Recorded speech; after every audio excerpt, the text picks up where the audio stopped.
Okay, now it's quite a field of experience. You've curated, you've educated, and you're still a practicing artist. Yes. Tell us a bit about your art. About my work, I suppose that is probably one of the most difficult questions you can ask somebody. Well, I started studying informally at a then Johannesburg artist called Stephan as part of he ran a little kind of high school module.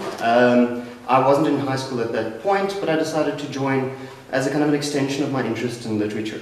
Initially, I thought I'd go and study philosophy or something in that vein, or literature, or poetry, and then at some point realized that the visual arts are vaguer in terms of their expression, or they don't pretend to be as defined and as rigid, as logically kind of descriptive as the written word. So at that point I started veering off towards visual communications, if you like.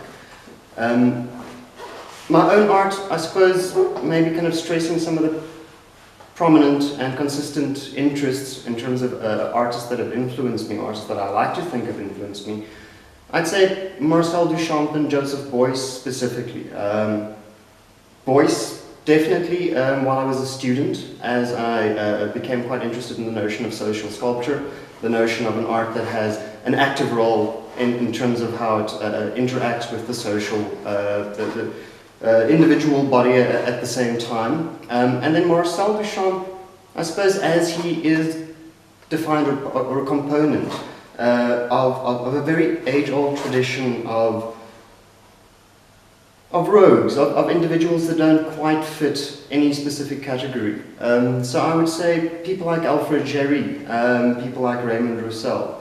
Duchamp for me very much suggests a continuation of kind of Rabelais, of that kind of disjointed, haphazard, roguish element that aims to unsettle and constantly agitate the norm. So I'd like to imagine that I continue working in that vein. Initially I started off, I imagined I'd become a painter.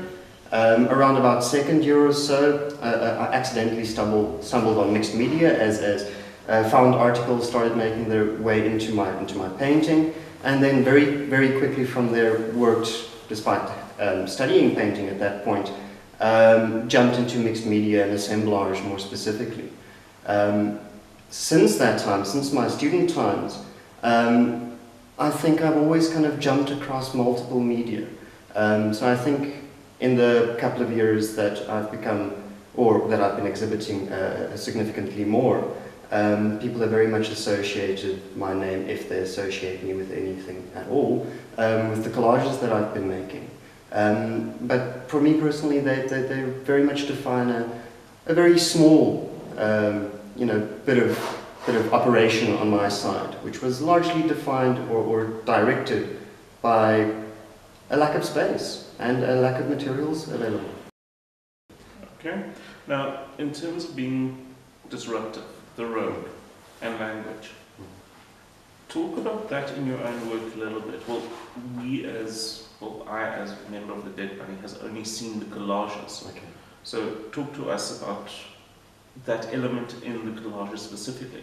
In the collages specifically, the collages, like I said, are, well, they seem quite a kind of stumbled upon kind of method of working. Not that I suppose collages also has a long tradition of very much a kind of a disruptive intent and disruptive attitude, as it draws from the detritus of culture and then redefines, repositions, so as to communicate, if you like, a parodied dimension of what is poured out into mass culture on a daily basis through publications of one or other sort.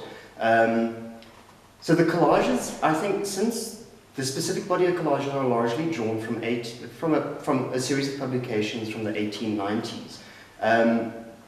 They have a very strong kind of romantic, or they adhere to a very strong romantic tradition, very much being born and developed by German woodcut printers. So I suppose that existence, that context, the context of the late 19th century, is very strong in them. I think that our culture is very much a continuation of that Romantic tradition. I think we currently live in either the remnants or the problems caused by that Romanticism, and very much the kind of avant-gardist tendencies that were set in motion during the kind of Romantic phase, the very kind of highly individualized kind of focus. So for me, I think the very first one came about as I had a little tiff with somebody about the kind of demonization of white people within the context of a contemporary South Africa, and the place they should play, the place they shouldn't play, what they may say, what they may not say. So for me, the body is titled, well, tentatively titled, Passages Back to the Old World. Again, a little bit of a kind of a ironic kind of play on words there. So that we're very much taking into consideration the romantic tendencies, the ideologies that were at play during the Romantic phase, which was the great phase of colonialism, if you like, the peak. So obviously you'd find little hints, little tones, little psychological kind of imperatives, and so on and so forth, embodied in these romantic prints, which were, again, ironically, prints made of paintings that the artist at that point thought would be important historical, you know, that they would in some way be accredited as having some other kind of historical value. So in readjusting them and tinkering with you know, the subject matter that is already kind of at play there, and not veering off or out of the Romantic too far, I found them again to be kind of parodies of our own culture, in that our own culture, in my mind at least, is an extension of that Romantic tradition. The colonialists that came here with the imperative to disseminate, and I wouldn't say that the intents were always negative, but the intent to disseminate Christianity, for example, highly problematic as it was and highly problematic as the results have been. The intent wasn't always as negative as people would have imagined, despite its looting and so on and so forth. So for me, it was an interesting way of playing with our present through these images, you know, by playing with the past ideologies that are already embedded in that imagery. Okay, now, you've also functioned as a curator. Mm-hmm. Tell us a bit about you as the curator. I think me as the curator is very much me as the artist. I think an interesting thing in contemporary kind of curatorial practice is very much that of the artist, you know, functioning as curator. I happened upon kind of curatorial duties in a rather happenstance fashion, as I think many artists nowadays have to do in order to create platforms for themselves, in order to make a living where the art isn't, you know, bringing in sufficient amounts of income and so on and so forth. But as a curator, I think in many ways, well, again, I'll draw back to my fourth year. Assemblage and installation being the kind of area where I ended up focusing a reasonable amount of my time.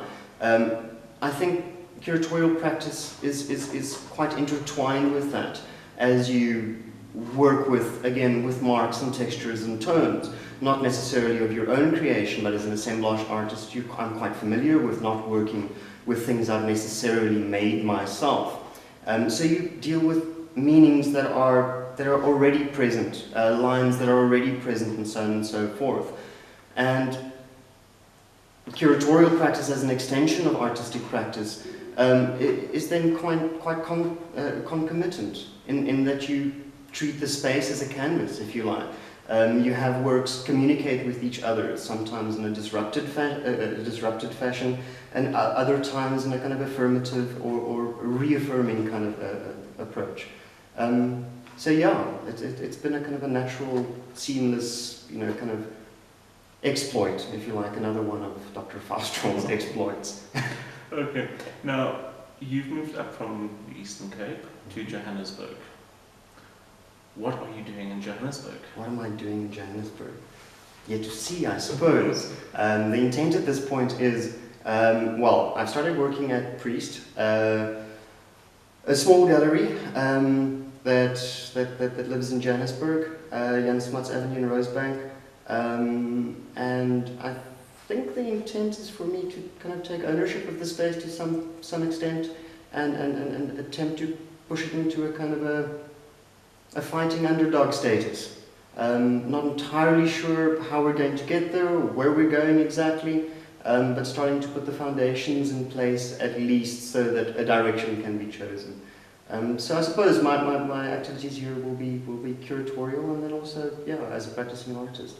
Okay, now, Priest has a history with the Dead Bunny Society, which we are very, very proud of. But you have a relationship with the Dead Bunny Society as well. Elaborate on how you got connected to the Dead Bunny Society. Connected to the Dead Bunnies. It was by fluke, by absolute chance, as so many things are. The Dead Bunnies were putting up their very first exhibition in Port Elizabeth, where I was working.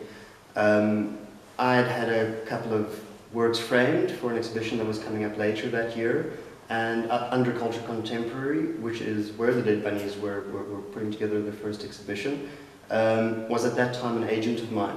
So I had taken a small selection of works that I just had framed to show to the gallery director, who wasn't there, and I had deposited them in a corner.